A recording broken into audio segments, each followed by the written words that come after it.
a full panel today. What? Oh my god, it's not just me and Logan. Where's the lie? But I appreciate everyone that comes on the podcast. It's just some of us work a little bit less than other people, and that's why we can be on more often. Anyway. Some of us are job hunting. Anyway, welcome to The Cup, the Currently Unnamed Podcast, where the tea is piping hot, and we're always ready to spill, or as I like to say, we put the tea in reality. I'm Logan Murphy, just a gay, here with my fan, because duh. But we're also drinking this beautiful, lovely, this is not sponsored, but boy, I would love if it was, Press Seltzer. This is in the flavor lime lemongrass. It's very refreshing, and I like it very much. So go buy. It's also the only woman-owned seltzer brand listed in the top 10 seltzer brands in the United States of America. I'm not showing the logo at all. Press.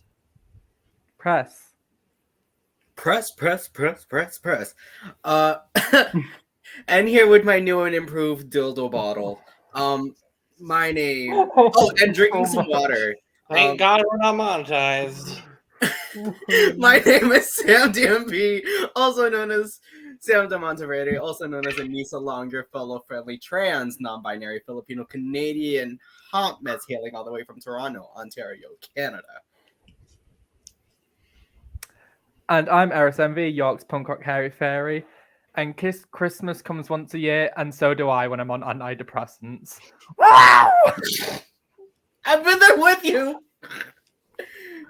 And I am Audrey. It's been a minute, but I am so ready. We're ready to talk about season 7, All-Star 7. Woo! I mean, at least she's shading herself so we don't have to. Oh, the time just flies. What can I say? No, truly that. I mean, we're over Pride Month. Welcome to Wrath Month, everybody. Gay Wrath Month. Yes. But Odd, welcome back to the fam. How have you been liking All-Star 7 thus far? I love it so much. I am glad that everyone is starting to see the true talent of Jaida Essence Hall. People look time, but I knew from the moment that she walked out for Meet the Queens on season 12 that she was going to be one of the best winners of all time. So I love it. I do remember the exact moment I saw Jada's promo for season 12, and I literally in my mind was like, immediately, oh, that's a finalist. Truly. It's so good. We are here to talk about episode 8. We're 2/3 of the way through this season. It's almost over, and then we've got so much more Drag Race coming very shortly, which I'm loving. Go check out our coverage of Drag Race France as well, because that's fun in French. Audrey, are you watching France? I am not. You should be. You should. It's really French. It's very French. Or as the subtitles like to say, indistinct French. Oh my gosh. I hate when that happens that happens a lot in my life. That's French. Okay, so here's the problem. Odd doesn't know Eurovision references, so now we're going to be making all these references, and she's just going to be like, we'll clue you in, babes. We'll clue you in. But we're going to talk about episode 8, Santa's School for Girls, the acting challenge. I'm just going to go ahead and definitively say the best acting challenge that has ever been done on Drag Race. Because we love a horror moment. We love a who done it moment. Because I love horror. And so I was like, finally, usually I hate acting challenges. They're never funny.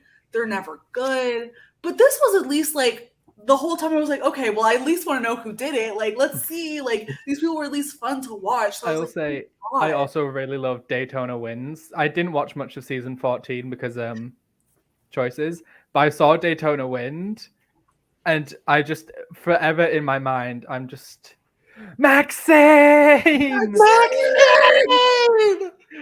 She's gonna burst! The only ones I remember challenges are 6, 8, and this one.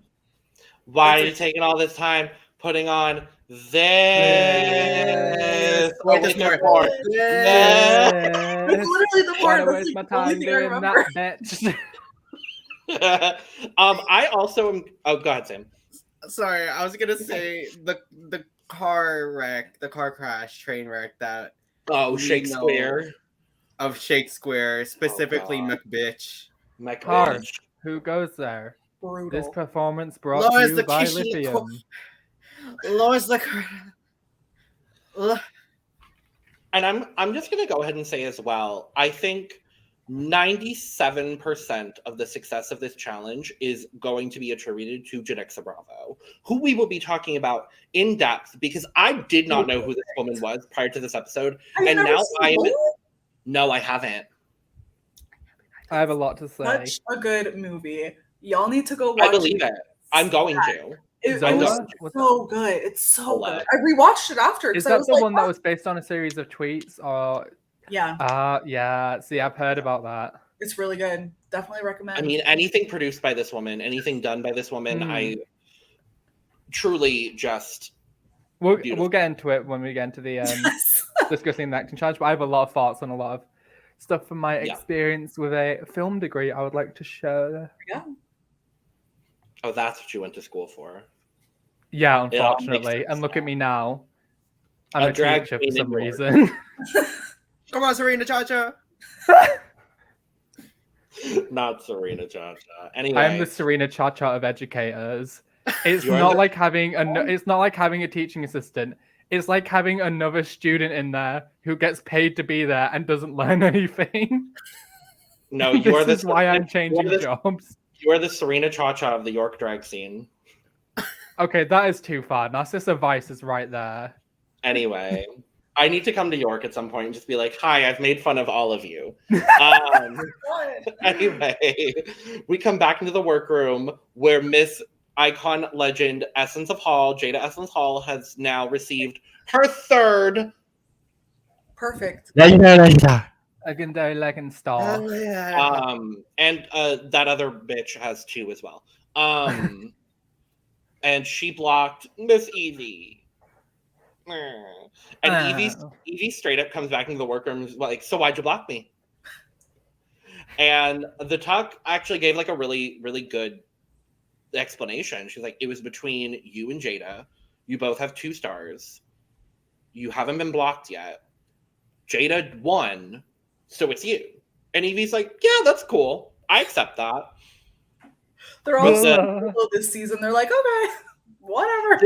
This season, just a lot of the things I hate about Drag Race have been qualmed by the fact that there's no eliminations.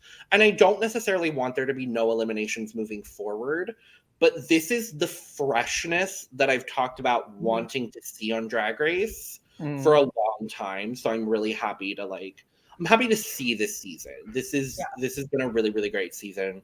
I think the last 4 episodes are going to continue to do so as well. It's kind of crazy that no one is holding being blocked by someone against them.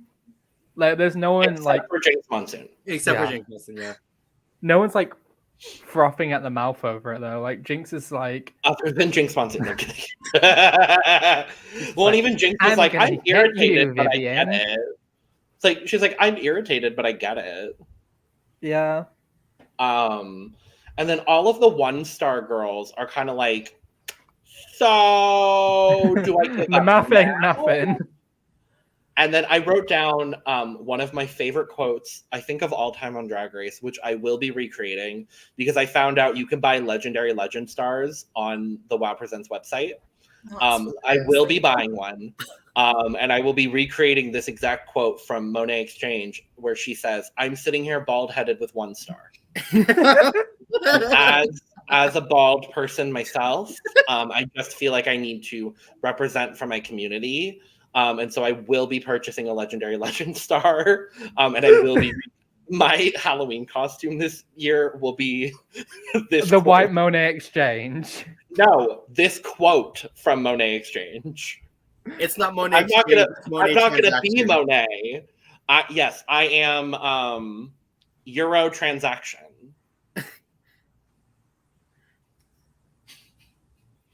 That's my new drag name, Euro Transaction. Yeah, totally. Anyway, yeah, I love that. I love when Monet and Shea are like, they recreate the hey, How y'all doing? how y'all doing? Just this episode was so good, wasn't it? It was. It was solid. It actually made like All Stars. We're on 7, right? We are. Okay, I think. I don't know anymore. All Stars 7 is making me actually like Drag Race again, which is saying something that I'm a Drag Race reviewer. I think I kind of agree. Well, it goes back to what I was just talking about. This brought like the freshness that I've been wanting to see, and some of the international. That's why we remember All Stars 2 so much. It's because it was such a difference that like needed to be there, and then like this is definitely the Disney version of freshness because no one goes home, whereas like All Stars 2, it was like we have to send each other home, like this is crazy. And so I think, you know, we're all looking for a little bit more lightness in life right now, and so it's like, okay, this is great, we at least get to enjoy that. Yeah, because remember after, you know, the trauma of the first year of the pandemic, and they were like, hey, what if we did a Drag Race season where we like guilted or shamed or made half the cast feel like they had been eliminated without showing anything? Gosh. The trauma, God. Well, it's because they cast the first openly homosexual contestant on RuPaul's Drag Race. That's why they did it. That is true, yeah. Joey was so brave for that. I love Joey. J-O-E-Y. J-A. No, you messed it up. I didn't fucking listen to Joey J. I have her verse memorized by heart. I thought you were going to say I have her number. I don't. Oh. There's not a universe where Joey J would be interested in me. Davina has me on Facebook and Twitter, and that makes me famous. Self-talk. Oh no, I know the kind of guys Joey J goes for. It's not me. That's not negative towards me. I'm hot. I'm hot as fuck. But like, no. Anyway, I wanted to add on to Odd's point in kind of the freshness of it, because especially with the whole format of like, oh, no one's going home, it now gives all these queens, maybe not the Viv, but it gives all these queens motivation to kind of do as well as they can and take risks, because if it doesn't pay off, they're not going home. So like, totally, definitely everyone other than the Viv. Yeah. I think we're gonna look back in a few years when we've had a few more All-Stars and be like, can we do that again?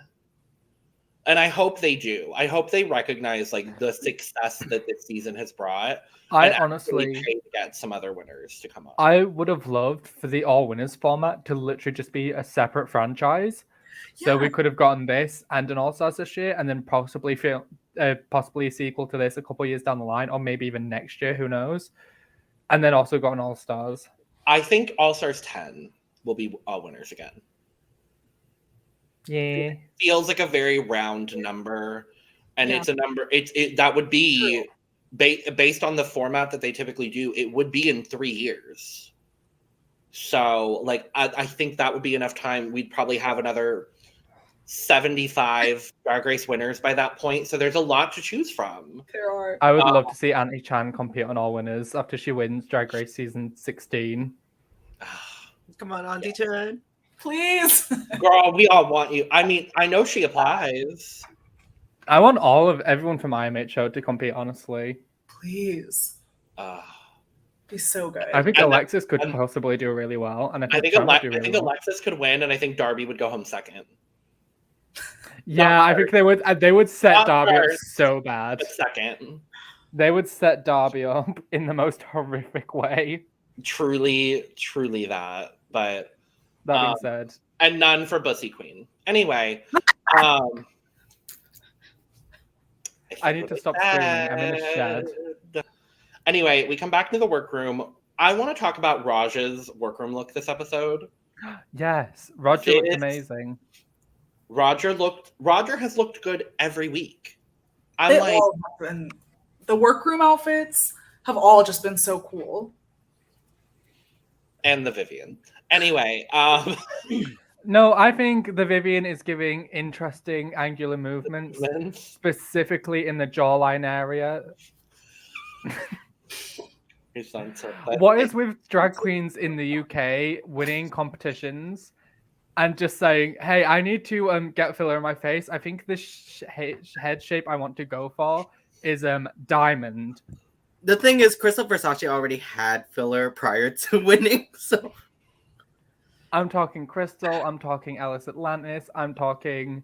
Lawrence! Whoa! You said Ellis Atlantis. Lawrence yeah, you're right. You said Ellis Atlantis, you're right. Listen, I have stories about Ellis Atlantis, but I'm not going to say them here. Anyway, this week's Maxi Challenge is the Santa's School for Girls. I love that RuPaul described this as part a Christmas movie, part horror movie, part Mean Girls. And you know what? That's exactly what it was. I'm sorry, I would watch the fuck out of a feature length. That was just that. Totally. I agree. But because the Tuck won the lip sync last week, she gets to cast everybody in the roles. Now, I think this is interesting, given that the last time there was a choice to be had, it went to the queen who was blocked. Yes, it did. Monet made the lineup for the Draguation Challenge. Yeah. I figured it would be Yvie who would get to cast, but apparently not. So shady boots. Whatever works. Shady boots. And this is where the Tuck, now this time on Drag Race, shows her entire ass. Because she's like, what part does everybody want? And everybody gives their part. And she's like, okay, Viv, you gave me first choice, or second choice technically, for the design challenge last week. So I'm going to give you your part. Everybody else kind of had one part that they were wanting to go for. So everybody gets their part. And then it comes down to Jinkx and Monet for the Miss Toe part. And they fully hold an audition where Jinkx is noticeably better. I think Monet's a great actress, but noticeably better. Raja even goes as far to say, this part is Jinkx. And the Tuck says, so we're going to give Miss Toe. Monet. So just like, it was so funny. Well, you know what they say, she's open to appliances. Alliances, not appliances. I'm like, open to appliances. Is she putting a refrigerator in her house? She's actually just asking for wedding gifts. Oh my god. I hate it here. I was like, is she just trying to put a mini fridge in her ass? It's also just the way that I was just going to let it happen. This is totally okay. I'm open to appliances. Somebody write this down. This is going in the end of the year montage. I can already tell. I need to stop making a note of these. Oh, God. Anyway, so... Are we all horror fans here? I am. I was actually really big into horror films, and that's why I did filmmaking at Leeds Arts University. One of my favorite horror movies, but okay. I have one. What is it? Scream. I know that's very generic. Or Scream 2. Oh my god. Scream 2. Scream 2 specifically. Scream is incredible. It's definitely my favorite horror movie. Anyone else? Mine is possibly Friday the 13th. I want to say Part 5 is my favorite horror movie, but also maybe not. I don't know. I flutter between different movies quite frequently. I also love Misery. If anyone's out there and I've heard of that. That one's really not good. my misery. Okay, I'm gonna say that I don't have a good rapport with like horror films, mainly because I fall asleep. Valid. I tried watching the entire Saw series and I fell asleep through that. I fell asleep through The Conjuring, as well as the second movie. The only one I never really fell asleep through was the first ever horror movie I watched, which was The Lost Boys. Oh, okay. I'm just going to say The Lost Boys made a generation of millennials bisexual. It really did. You're not wrong. My favorite horror movie is Dragula. Season 3. Yeah. Oh, God. Go check out one of the first ever videos on this channel where we talk about Dracula. Shout out to Landon Sider, because Yeah. oh my gosh, I love him. Perfect in every way. Oh, do you remember that episode? Oh, that's way back in the history. Way back in the day. I do. The times, am I right? Speaking of vodka. So we go to record. Well, okay, so then the Tuck has the cheek, the nerve, the gall, the audacity, and the gumption to go up to Jinkx, and she's like, "Are you good? Hi, sorry I just shafted you. Sorry I didn't give you any of the parts you wanted, but..." And then Jinkx is fully like, whatever. I get to work on my vocal fry. And I'm gonna make this the longest lines ever. I mean, she was on the season with the queen of the vocal fry, so yeah, I thought too. Was Good way to call back. Right. That's a great way to call back. Right. Let's move to the recording with RuPaul, who was there, and Janicza Bravo, who carried. She's just so cool. I wrote down Janicza is giving great critiques while RuPaul can't stop laughing. And then at one point, Janicza gives a critique, I think, to like the good girls. And Ru is like, yes. And she was just like invested, which was like nice to see, you know, instead of just being like, oh, here I am, you know, this is life. She was like fully invested in it. I love her, but Michelle Visage. That is what she does every time she's doing an acting challenge. Like, hello. Yeah. No, I have now personally added Janicza Bravo into my rotation of fabulous Black women that should have a permanent spot on the judging panel. Like, you can keep Ross and Carson, whatever, but I have, like, my rotating list is now Nicole Byer, Lizzo, Lonnie Love, T.S. Madison, Leslie Jones, and Janicza Bravo. Also, They don't have... I think Wanda Sykes in there too. I really loved Wanda Sykes when she was on. Oh, and Jennifer Lewis. We have to have Jennifer Lewis. Oh, Jennifer Lewis. You need to put that. Is that uncomfortable, baby?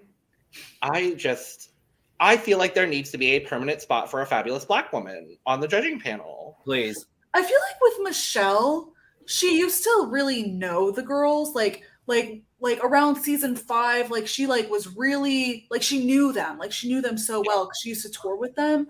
But now there's like a disconnect with kind of, I don't know, it's like a weird emotional disconnect that I feel as a viewer of like, it's just a job now. It's not as exciting. In Michelle's defense, the past 2 years have kind of been a lot of her recovering from Hashimoto's disease. Yeah. So maybe that glow will come back after a couple of years, but what's Hashimoto's disease? I see it a little bit in this season. I definitely see it. Because obviously she knows these girls very well, and like she's worked with all of them countless times before. But I do agree. I've missed the Michelle that we know and love from like the good old seasons of Drag Race. Speaking on Janicza, as someone who did, for some reason, willingly do filmmaking as a degree, Logan decides now is the time to disappear. Very fierce. But yeah, Janicza did all the things you need to do to be a great director. Like, she pushed all the actors to try different things, try different methods, got them to where everyone needed to be. Like, everyone had such good characterization throughout the entire challenge, and that is probably in no part mostly due to Janicza. Like, she really did a fabulous job. 10s across the board. It was great. Janicza carried. She did. She was so good. Logan, you may come back. And I'm like, okay. Why did you? Because I was like, I don't remember what happened next, so I'm gonna. There was a knock at my door. Sorry. Oh, I thought you like purposely disappeared whilst I was speaking because you came. No, not at all. Not at all. But it was very intentional, so I'm going to say that's what happened. No, there was a knock at my door. I was like, hello? Beach. Who is this on a Sunday? Anyway. Not on the Lord's Day. Very that. So we go to I the love her workroom. music. Truly. We go to the workroom, and I don't normally like write down anything from the workroom, but so many dumb and stupid things happened in the workroom this episode. Similar to Untucked. We're actually going to talk about Untucked this week. I don't know if anybody watched it other than me, but it was very fun. Well, then I'm going to talk, and you are all going to listen to my words, which is typically what happens here. Anyway, we go to the workroom, and apparently the Virginia has finally learned how to pussy pop. And then she tries to do it, and I'm like, Yeah, it was blasé. Yeah. that's just called thrusting. She looked like she had thrush, I'm not gonna lie. Like she just looked like she had an itchy coochie. It was not great. And then Raja, speaking of coochie, Raja makes this really weird metaphor where she's like, you know when you grab your key, it felt very Ross Matthews. You know when Odd gets it, because Odd knows that reference that I'm trying to make from the pit stop. Thank you. I appreciate it. You know when you do that thing that you did? You know and when you you're kinda do that you know when you're at the grocery store and you go down the aisle and you find just the most beautiful can of peaches, but then there's a dent in the side of it. So you put it back, you grab another can, and then you're walking around the store and you're thinking, should I grab that dented can? That's Ross Matthews. Fully. But Raja makes this metaphor where she's like, you know when you grab your keys and you're getting in the house, and ultimately she talks about how she's pissing on herself, and I'm like, what is happening? This is I like must have missed this. I don't remember that part at all. it's a full like confession moment. Yes, I remember this. She's like, I really enjoyed filming, and then makes this metaphor. And this is like the second or third time this episode Raja talks about urinating, and I'm like, Piss queen. piss queen. We don't It's like, it's like when you start to pee kind of thing, but at this point, I've already pissed myself. I don't remember literally at all. I Don't remember. I remember the pit stop when they did this moment, but I was like, I don't remember that literally at all. The only reason I remembered it is because I just rewatched the episode. Mm-hmm. So, and then the Tuck once again brings up, because somebody has to megaphone every single episode and be like, these are the people who have not been blocked in case none of you were paying attention. And it's usually Jaida. It's usually Monet. Well, it's usually one of the twinners. Because, you know. I feel like they're playing a game no one else is really a part of. I know. Like they are taking the social strategy part so seriously, and everyone else is Monet like, okay. specifically, and obviously she's a reality fan like one of us, like us. So like I get it, and like that's how we would all be on one of these shows. Let's be real. No, agreed. I would be like, hey, this bitch hasn't been blocked yet. If anyone wants to rectify that. And then Jaida. She sold me though. I was like, that makes sense. I was fully following, because I feel like at this point Jaida has the check is cleared. She's cemented in the finals, I think. Unless something crazy happens. Yeah. She's pretty I think there's going to be another twist though. Not that that's saying that's going to deter Jaida from being in the top 4, but I do think there's another twist, like multiple star twist coming up. Yeah, or taking away a star. They've been very nice with the whole, no one goes home. But what if now someone takes away a star? I could see that. Like a star steal where someone can take a star from someone else. Oh, that's evil. They get to take it from someone else and keep it for themselves. Maybe they'll gain a star and like steal. Maybe they'll actually make a platinum plunger this time and actually make it platinum. You know, if I could steal a star, I would steal it from any queen who only had 1 star, just to be evil. Not like I would take Monet's 1 star just to like send her over the edge and destroy her psyche. God, I'm sorry. I just want to take a quick minute here and just acknowledge every shot they've had of that stupid platinum plunger and how badly produced.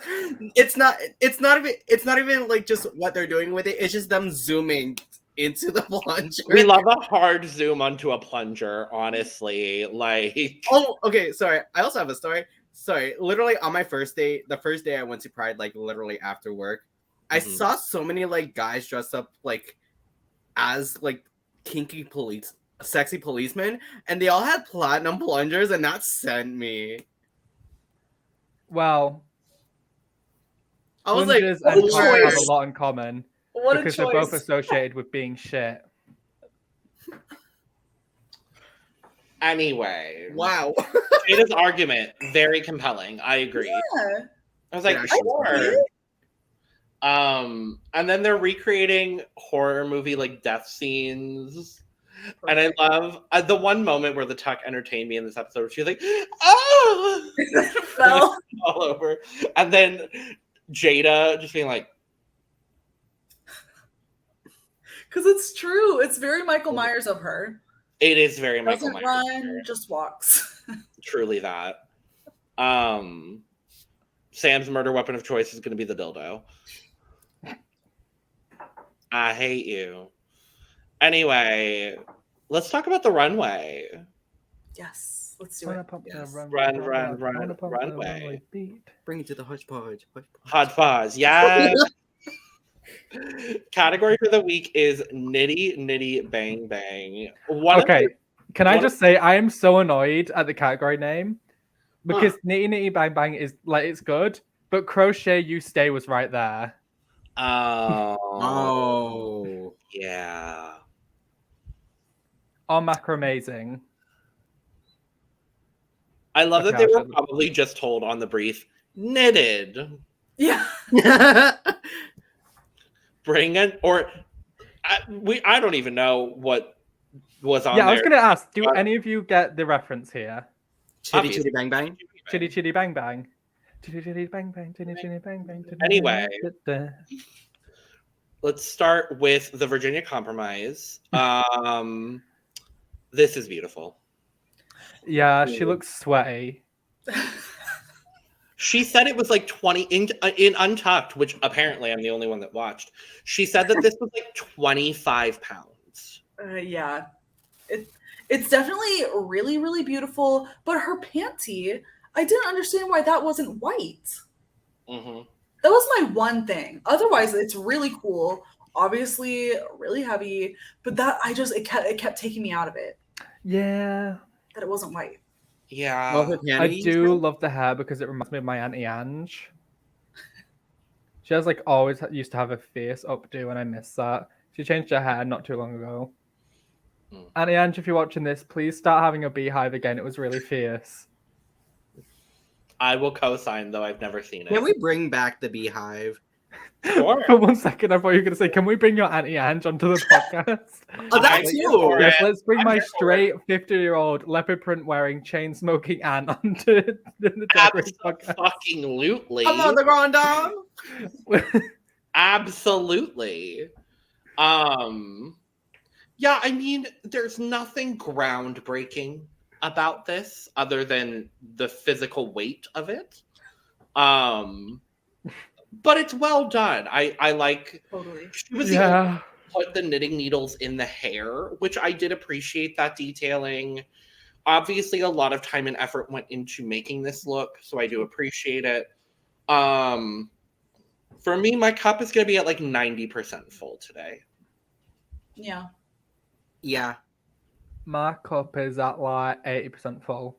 I'd say 90, but I have to deduct 10 points because this is the Vivienne. Fair. Oh yeah, Odd. We finally came up with a consistent judging. I could tell. I scale, was like, yeah. okay, filled cup. So it's percentages. You can have it full. It can be half full. It can be empty. It can be overflowing. Just wherever your heart desires. But we finally came up with one. Love it. So My cup's sustained. It's enough. But yep. Valid. Let's move on to Shea Coulee wearing, I'm just going to say, one of the best looks to ever be on Drag Race. I love this. This is art. I love this. Mm-hmm. She's just so conceptual. Like everything has like such a specific viewpoint. And so it's very like, even if you don't like look at it at first and be like, know exactly what she's referencing, most of the times you do. But then when she explains it in her little, like in the runway talking part of it, where she's talking about it, it's like, oh, okay, yes, this is, of course. And so I mean, she's just perfect. Truly. And I feel like we're seeing that conceptuality from Shea so much more in All Stars 7 than we even did in All Stars 5 or season 9. Because we definitely got that from her on both of her original seasons. Like, I think specifically to her hot dog Chicago look. Yep. Like, I think to that. I think to, like, her gingham bridal, like, design challenge look on All Stars 5. Like, I think of her finale look from All Stars 5. Like, they're all very... I think of her rose petals. The rose petal carry moment, absolutely. Perfect. But I feel like we're finally seeing the final form of Shea Coulee.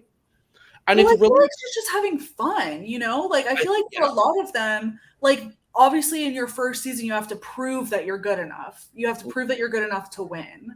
And so in her first season, obviously she proved she was good enough to win, but then she still didn't get it. And so then in All Stars 5, she had to just be like, I really am this good, like crown it, you know, the whole thing. And so now she doesn't like, not that she ever had to prove anything, but like when you're in a competition like that, you can't help but feel like you have to prove something.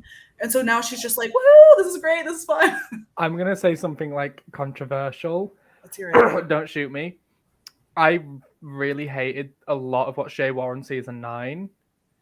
And I don't want to say I'm glad she lost because that sounds bad. I'm glad that Sasha won, and then we got Shea to win All Stars 5. Because Shea on All Stars 5 allowed me to fall in love with Shea and the magic that is Shea Coulee. And obviously led to us getting Shea now on All Stars 7. I'm from Yorkshire, I don't know how to count. But yeah, as far as you don't know how to do most things. What was that? You don't know how to do most things. No, I heard that. I was just trying to be threatening. Yeah, I know. Anyway, what were your thoughts on this look? Bitch. I thought she looked amazing. I think the picture doesn't really do it justice because you can't see the texture of the dress. But I think I don't understand the specific reference or inspiration she was going for because I don't know anything about the group of people she was mentioning. But I think she looks completely out of this world. I love the color palette. And the bald cap, it was seamless. Yeah. Do you know how hard it is to get a seamless bald cap? Yes. No, I've actually used a bald cap before I started shaving my head. So I'm a theater kid. Of course I've used a bald cap. Because the last time I tried to do a bald cap, I accidentally glued it to all this hair on the back of my neck. No, baby, no. I'm hairy on the front and almost completely bald on the back of me, apart from like a massive patch of hair on the back of my neck and the top of my back. And I got liquid latex in that, and it just snatched bald. Tell you what, though, I felt like a dolphin afterwards because it was smooth. God, not a dolphin. No, not the dolphin. It's funny with this look because it's like, it's like a simple dress. You got the leg warmers. You got the big like kind of bangles, and then you got this like almost like plaid gingham poncho kind of thing. But it all works well together, and given like what she was going for, like it's executed very well. I think that's the best I've ever seen like a bald cap done to that bald cap. Ooh. I think, yeah. I think the only other instance specifically on Drag Race of a really good bald cap.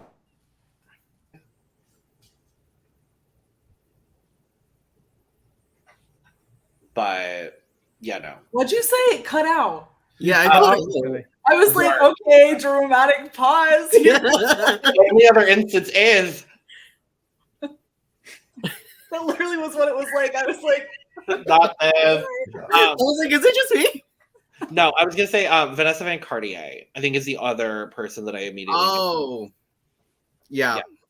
Of like bald looks, other than obviously like Sasha Velour. Relies on brains. Biddy be damned. Let monsters reign. I love that I don't know this reference, and yet I don't care either. Like, it's just perfection. My cup is overflowing. I really truly wish that they were like at the start of the season. I was fully like, give Raja the flowers that she deserves, and now I'm like, give Shea the flowers she deserves. Because honestly, I was expecting this season to be like another season of the judges being obsessed with Shea. Yeah, Because that's what we got from season 9 and season All Stars of 5, whatever. I don't. Yeah. And then like this season, they've kind of been like Hit her dust. Yeah. paying her dust, and it's like so strange because this is Shea Coulee. Like, Yeah. I guess we could probably talk about the acting challenge performances in this time as well, because I truly thought Shea did a great job in the She challenge. really did. Yeah. Like I always like, because growing up I tended like in theater things, I tended to go for that, like if there was a character that was more like the straight man and like rooted in reality, those were the characters that I gravitated towards. And so this role, I feel like, spoke directly to me in the way that I act, but also like I thought Shea did such a great job with it. And that's also roles that Shea kind of gravitates towards as well, at least from what we've seen on Drag Race. I thought she really did a great job of kind of anchoring the entire thing. I thought Viv did fine as well. Viv did great, but whatever. But I thought Shea did a great job. Yeah, no, Shea held her own in that challenge. Yeah, like you mentioned, like I really gravitated toward her character because it's like, oh, rooted in reality, very rational, but also she makes it she can make it funny. Like she has great comedic timing. This is not a musical. Exactly. no, because literally this is not a musical. No, but my cup is also overflowing. Oh yeah, my cup is full. Yes, my cup is full as well. It's hard to compare any Shea Coulee look to her finale in All Stars 5, that pink gown. And so just everything after that, I'm just like, damn, that's probably my favorite look of all time on the runway.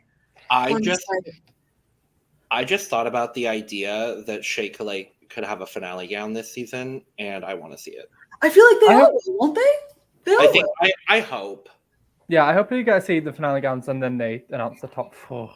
Yeah, take on the UK thing where they bring them all back. I feel like UK and Canada, right? Don't they bring them all back at the end? Yeah. All the girls? Yeah. Bring back my great. Most franchises other than the US. Yeah. Yeah, they do it on España. Holland. They probably did it on Italia. I I'm think. assuming they're going to do it on France, Holland, of Bosnia and Herzegovina, Hosted hosted by by Vivacious.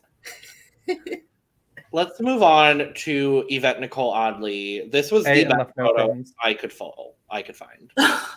I thought this outfit was really cool. I loved it. I mean, I really did. I was surprised because it's not usually something I'm drawn towards this kind of outfit, but I was like, okay, this is cool. I liked it. It's the yarn braids for me.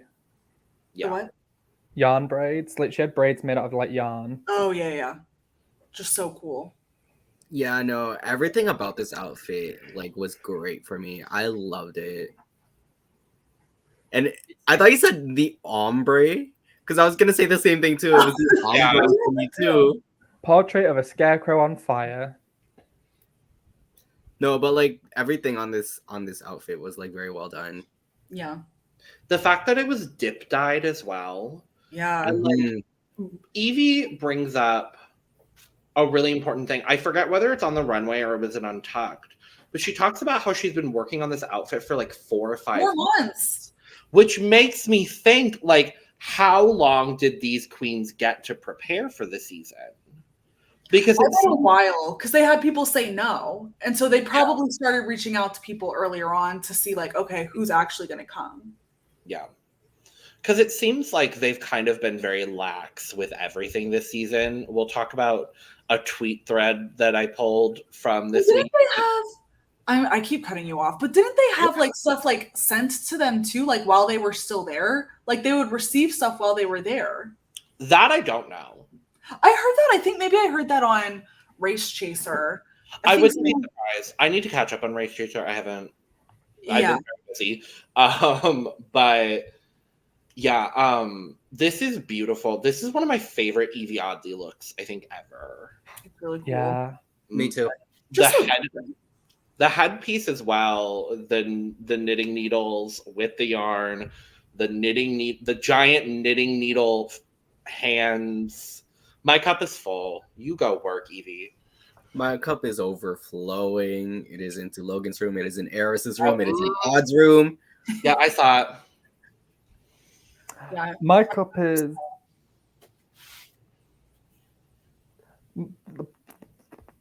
My cup's at a good 95. Okay. I'm about to get removed by Logan, aren't I?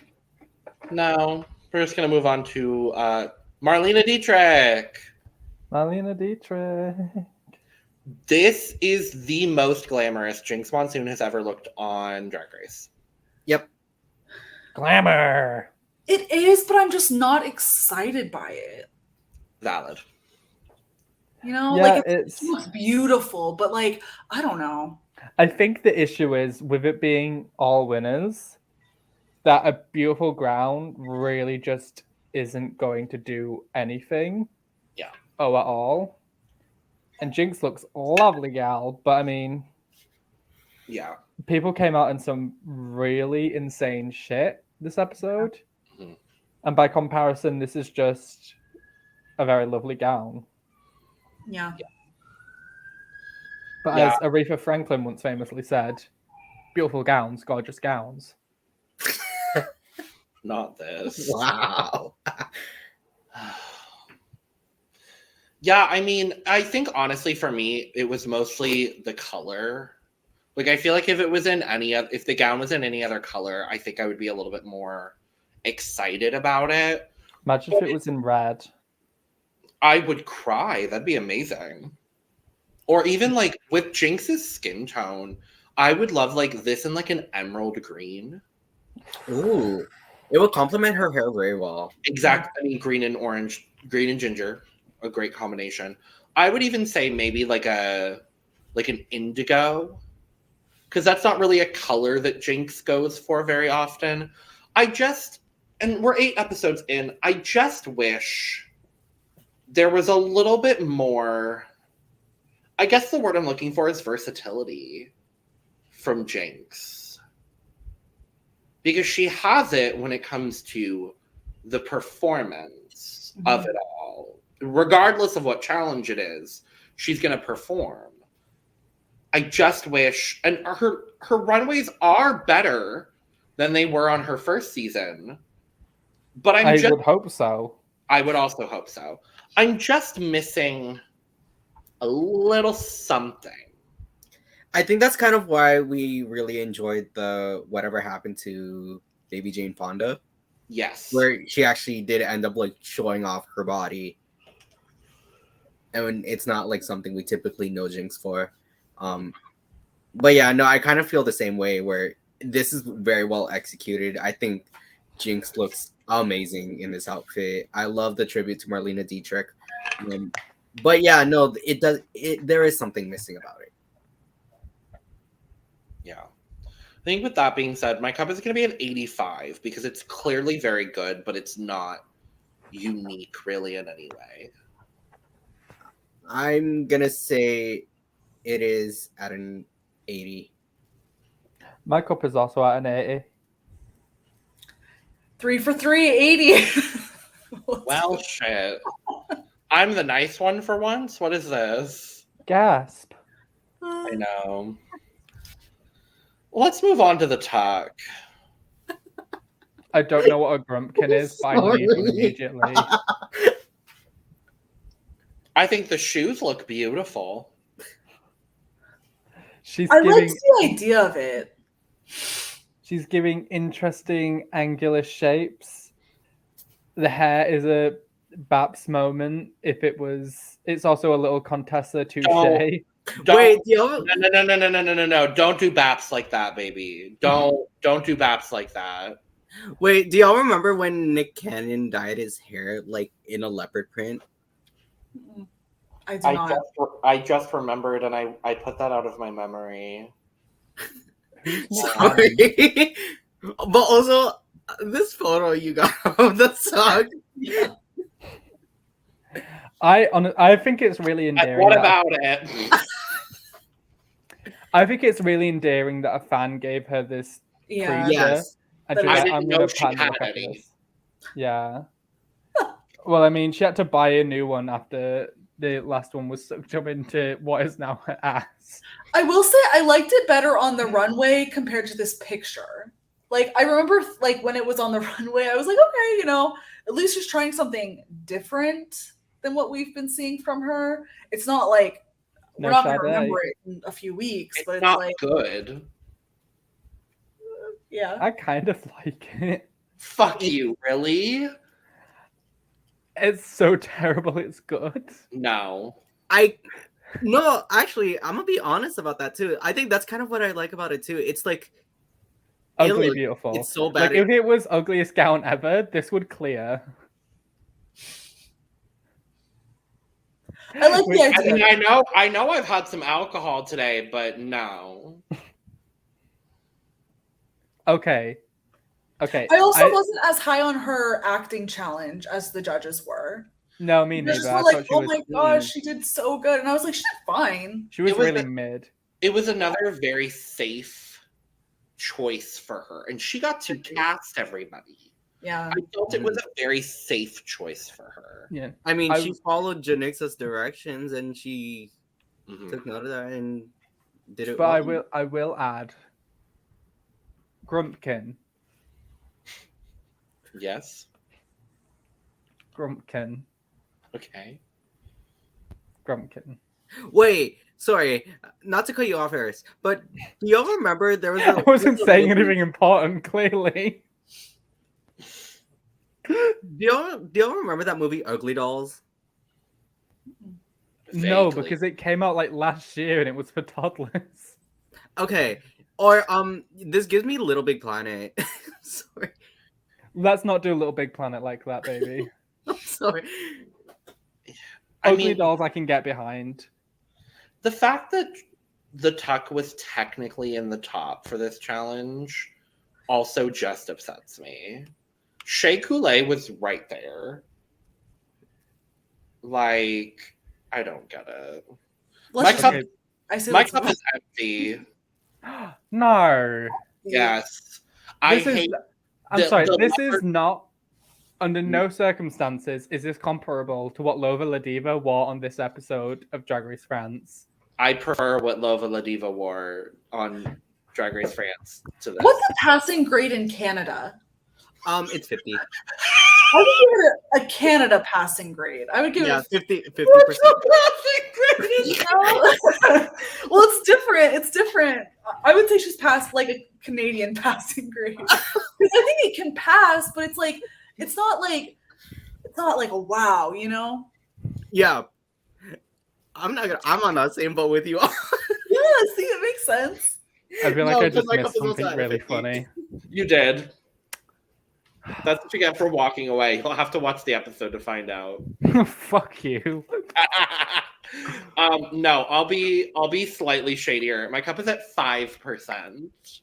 Because some bitches today decided they wanted to give looks 5%. There we go. On to the Eris. next. Oh, sorry. I'm like, let's get out of here. Oh, is it my turn? Yes! It's Well, I Becky's thought turn. I didn't realize everyone else had said theirs already. Maybe you should listen. Bitch, I got ADHD. Leave me alone. Me too, Uh, bitch! My cup is at, I'm going to say 30%. That feels fair and valid. Yes. Work, La Diva.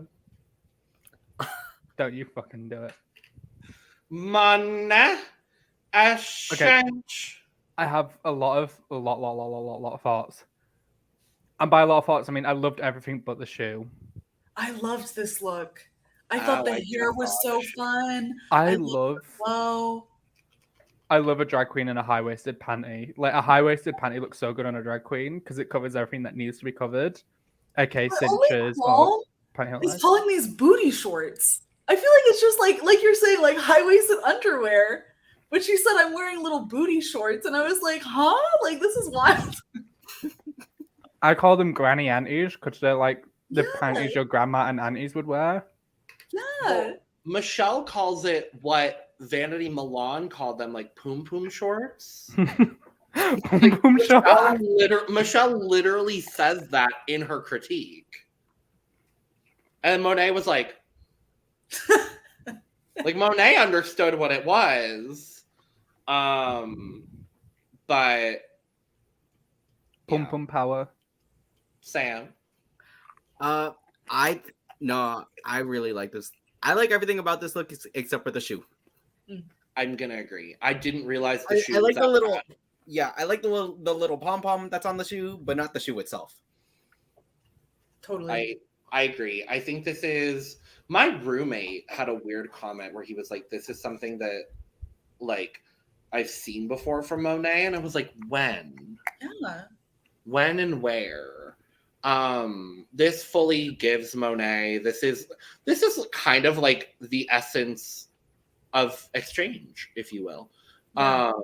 Like I'm gonna think about this look when I think about Monet Exchange for years to come. You know what? The only thing I would have changed other than the shoe is I would have loved to have seen this in a different color palette because I'm not obsessed with that shade of pink. I think it would have looked really good in like a red or green. Yeah, but we see Monet a lot in green. That's the thing. That's true. I think of like a pink and yellow instead of the pink and white. Oh, I like that. My cup is going to be at 98% because of the shoe. I think I'm gonna also say 98% because of the shoe. I'm gonna be a bad person and say 90. I'll say 97. Slay. We'll give it a 97. These are such specific percentages. Well, no, I was gonna say our birth year, but I don't think we were born the same year. No, I'm 96. I'm 97. 99. 2000. Fuck you. Anyway, the essence of Hall. I loved this. I loved it. I knew instantly what she was referencing, which is always fun.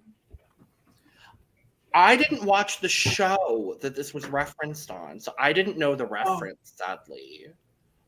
See, it helps that my sisters are older than me because I remember this show.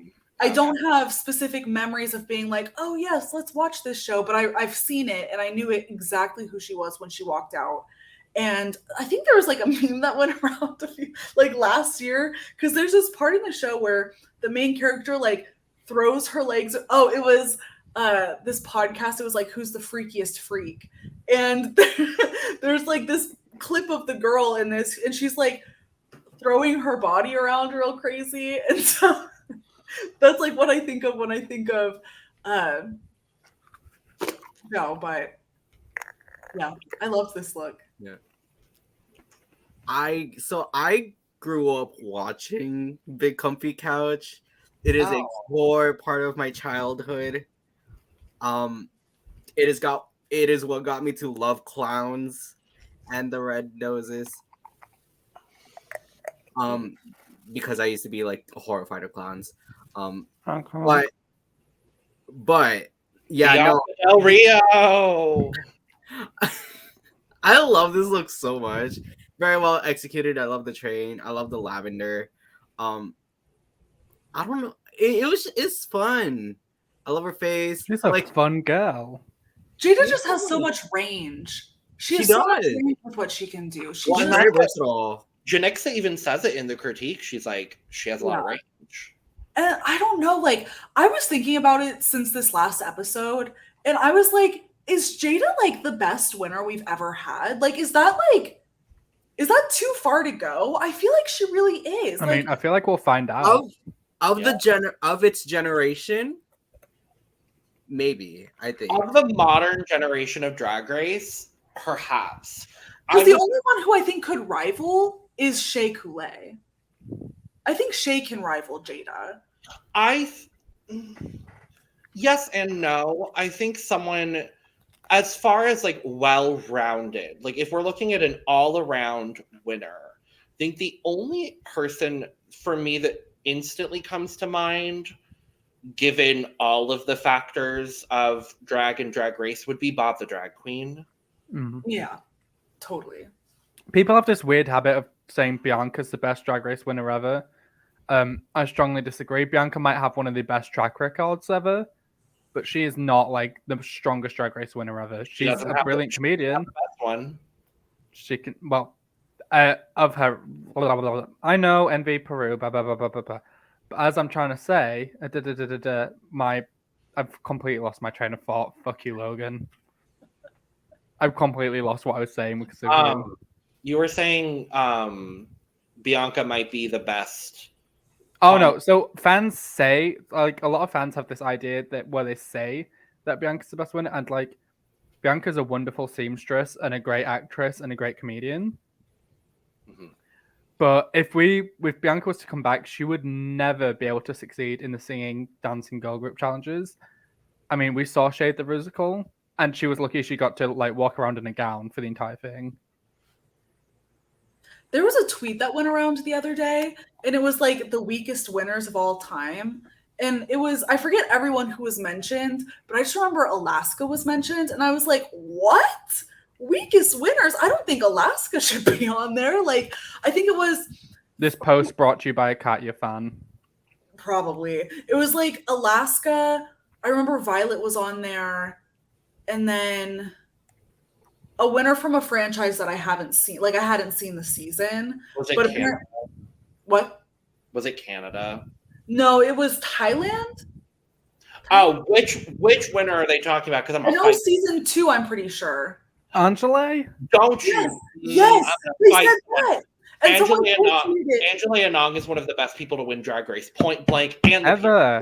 That's like, even not seeing it, I know that. Because someone quote tweeted it, and was like, she literally won like every single challenge. Like, she won like 6 challenges or something. But I was like, said this is like crazy. Thailand is a different breed because literally someone won Snatch Game and got eliminated that episode. Like, that's how cracked. Crazy. There was also like 2 double eliminations and a double return of two contestants returned. And then ended up both being finalists along with Angela. Yeah, literally. It's because, Drag Race Thailand... There was a disqualification. Yeah, there was Drag Race Thailand season 2 is wild. Honestly, when we have some downtime from Drag Race, I want us to do a watch/rewatch of Drag Race Thailand season 2. I'm down. It is entertaining as hell. But, yeah, so Drag Race Thailand fully, like, it's so wild. Anyway, Jaida Essence Hall, my cup is full. My cup is overflowing. Yeah. My cup's full. I'll say overflowing. This is great. I loved it. Work, divas. Raja. Wait! Before we go to Raja, the main thing that I remember from the acting challenge is Jada's glasses and her hair. I just thought it looked perfect together. Right. I was like, oh, this is so fun. I meant to mention that, but because her part definitely was smaller, and so it was harder to get like a full like, oh yeah, this is great. But like, if I remember one thing from the acting challenge, it's her glasses and her hair. I love a blue. Was it blue? It was like blue purple glasses. Something like that. It was a dark blue. Love that. Love that. I thought they looked so good. But we moved to Raja. Yeah, no, Jaida kind of gave me like Asia O'Hara in Madame Butterfly or Madame Butterface, where it's like small role but carried. Yeah, totally. I love that Raja's look here was a callback to her She-Free character from the futuristic runway from season 3. Which if you've not watched season 3, I need you all to just go back and look at what Delta work wore. For no reason other than I live. We are not doing Delta this dirty today on this program. But I'm gonna go pull up the look so we can all look at it. Anyway, y'all talk to Raja. She was giving me interesting angular movements in an outfit in gold. It was very threaded. It was a little Joan of Arc. I loved the like Xena warrior princess of it all. She had a lot going on in the face area that was very pointy. I hated the hair. I don't know what the idea with the hair was, other than possibly it's a similar shape and color to what she wore for the She 3PO runway. But yeah, and she had a ball and a chain for a purse. Yeah, I liked it. I mean, I it's a good look. So we'll go there. It's a good look, and I think it was nice that it was, I feel like, very different from everyone else's, in that it looked more like the materials were harder. So I thought that was fun. Mm-hmm. Yeah, no, I think it's not my favorite look on this runway. But I still love this look. I think gold always looks really good on Raja's skin. I love the silhouette. I love all the kind of the geometrics of it all, if you will. Yeah, no, it's very well executed. Yeah, I love the callback. I really appreciate doing something very, very completely different for this sort of runway. Yeah, I think this is pretty good. My cup is full. My cup is full. My cup's full. Full. Full across the board. I can't find Delta's look, but yeah, go check out. It's episode 3 of season 3. Yeah. No. So Yeah. The top. Episode 1 is technically this like special Casting thing, episode which 0. is so weird to watch now because so many people in that special go on to be on Drag Race, like Alaska, Thorgy, yeah. Mrs. Kasha David, Not the David. best twink of all time. I can't remember. Oh, Jocelyn Fox. There we go. Wow. That's one way to describe Jocelyn Fox. The best twink of all time. Jocelyn Fox convinced me that twinks deserve rights. Well, all right. Favorite look from this runway? None of them. No, I'm kidding. Oh, it's hard. I'll start and say it's. Ooh. Okay, I have 3 in mind. Can I name all 3 of them? No. I like Okay, trains. I'll name all 3 of them. Yeah, go for it. But no, the 3 that really stood out to me were Shea, Yvie, and Jaida. Agreed. I'm gonna go with Jaida. I'm gonna go with my top 2 would be Yvie and Jaida. Very valid of you. Both very different, so it's hard to Mm-hmm. I'm gonna do my split tie then between Shea and Raja. Roger. So, we kind of talked about the acting challenge a little bit. I don't know if anybody else has any other things they want to bring up with it, or we can just talk about the top 2 in regards to that. It was well done. The acting challenge was spot on, perfectly solid. Yeah. I could see the reasons why they gave the Vivienne and I think Raja's definitely was yes. I thought Raja's part was really fun. I thought it was a good part for Raja. I feel like the Vivienne, the thing with her is that it's almost like too easy for her to go the direction that she went with it, and so it didn't feel like a stretch. Not to say she did bad, like she did very good, but it's just like, again, it didn't excite me. Like we've seen this from the Vivienne, so it was like. I think it's a similar thing when she decided to go the drunk route when she did the whole graduation speech. Yeah. Viv, I kind of feel very similarly about Viv that I do about Jinkx. Like, they're just not giving that little extra thing that I feel like a couple of the other queens are. And there's still 4 episodes, so anything can happen. But I don't know. Nothing that the Vivienne has done on this season has truly surprised me. Other than maybe the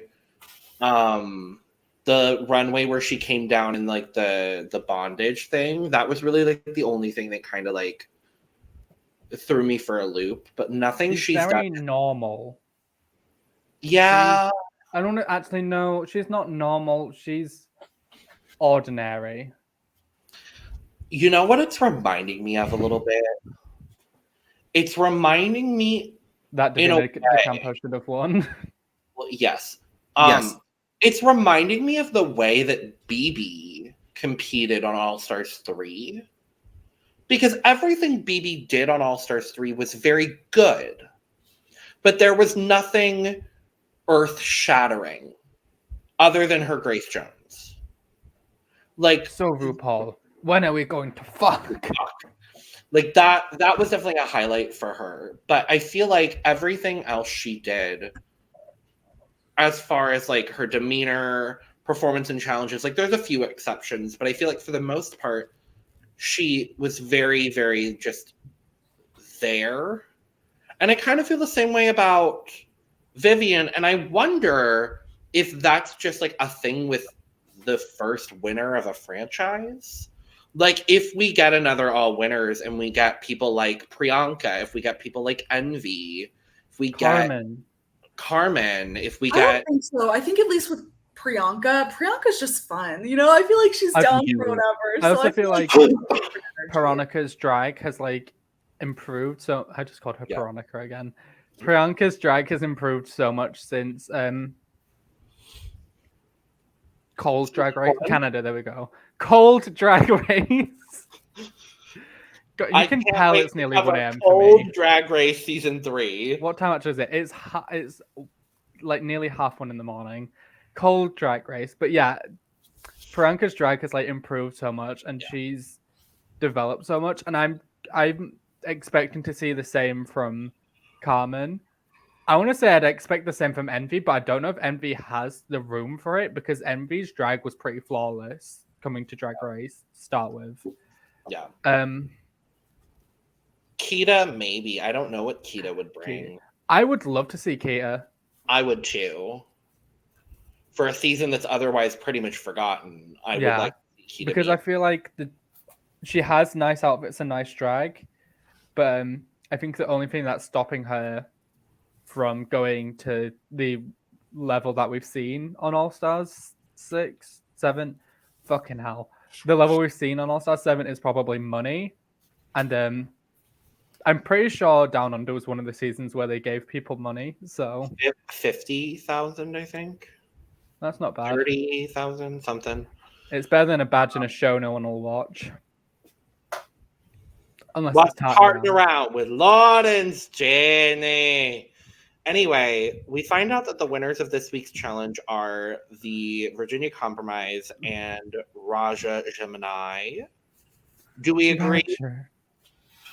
I'm not mad at it. I think it makes sense. I was so very excited when the music started.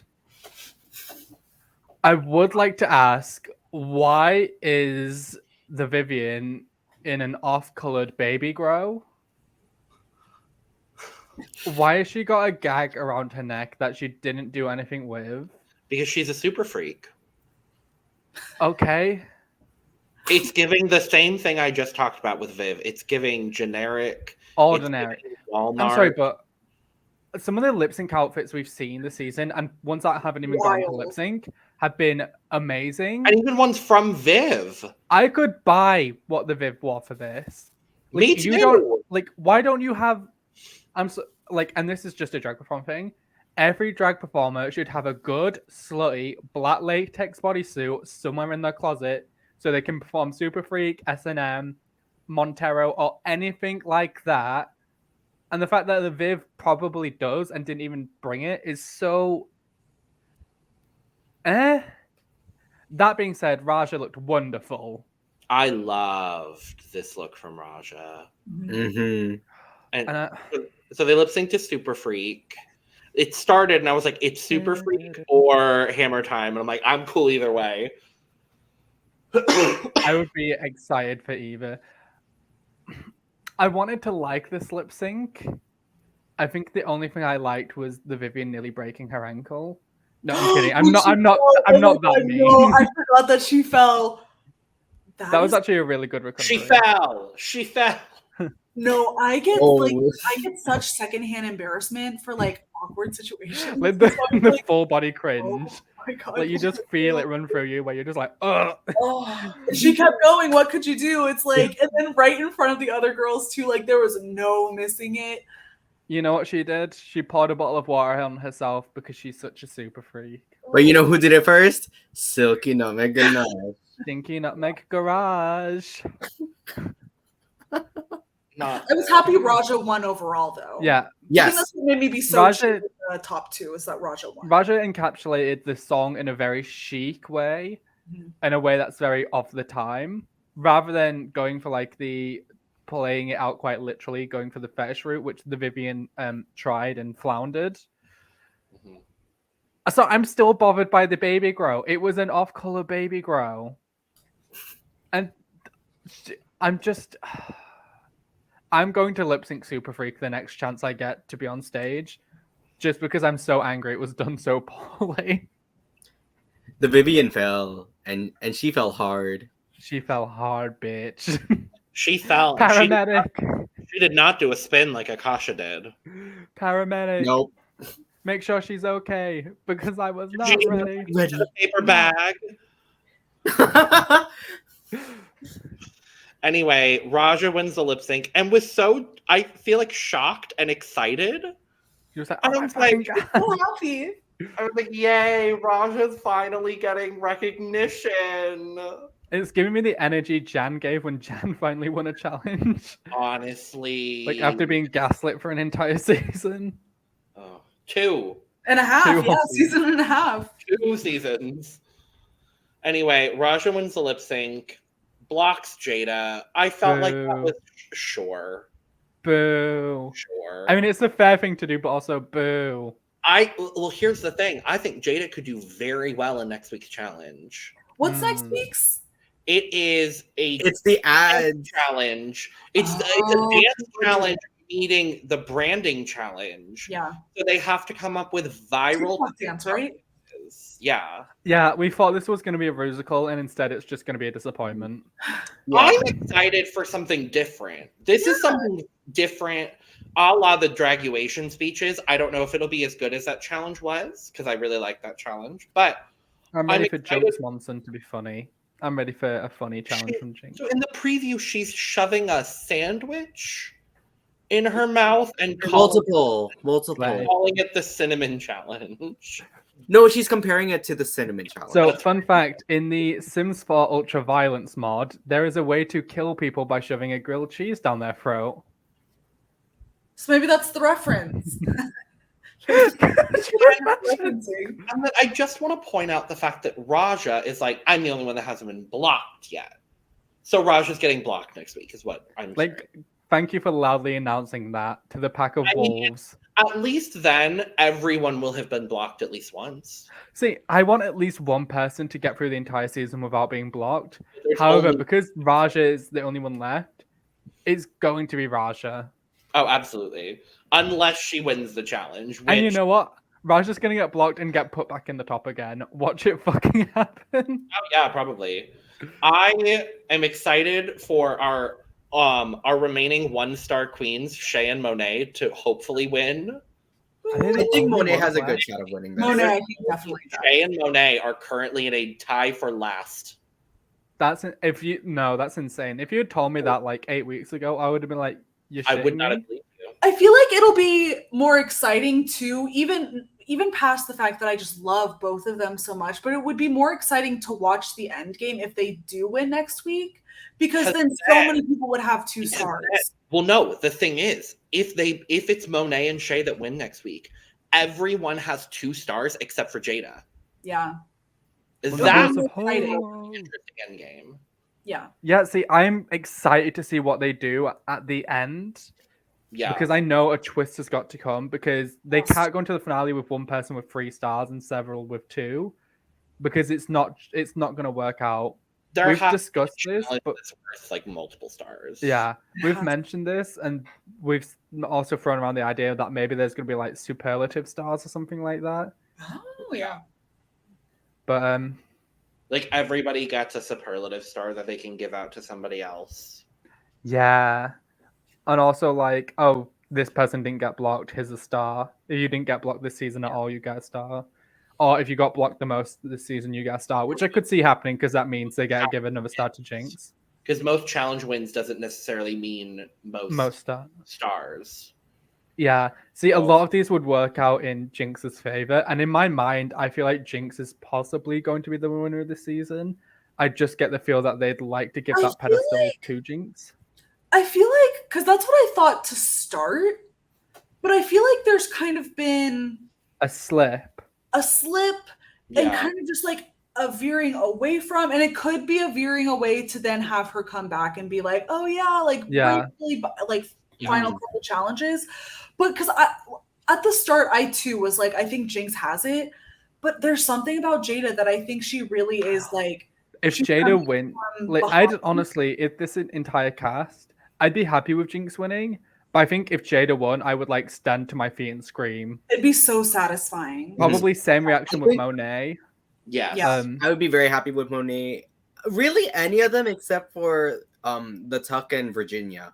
Like I've said from the start, I'm rooting for everyone, POC and Jinkx. Yeah. I think I've noticed that Yvie's kind of been on quite the trajectory as well. Like, truly, because she was flatlining for like the first, 5 weeks? It was like, Who do we think is going to be top 4? That'll be easier. Who do we think will be in the top 4? This is difficult, though. I'm going to say Jaida, Jinkx,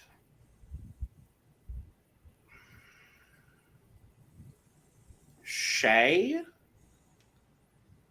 I think Shea could pull it out. With what the last 3 challenges are, which I don't know. We talked about it last week. I don't know if you know what the last 3 challenges are. I do not. It's this dance challenge, and then the episode 10 is titled the Kennedy Davenport Center Honors. So I assume it's a roast.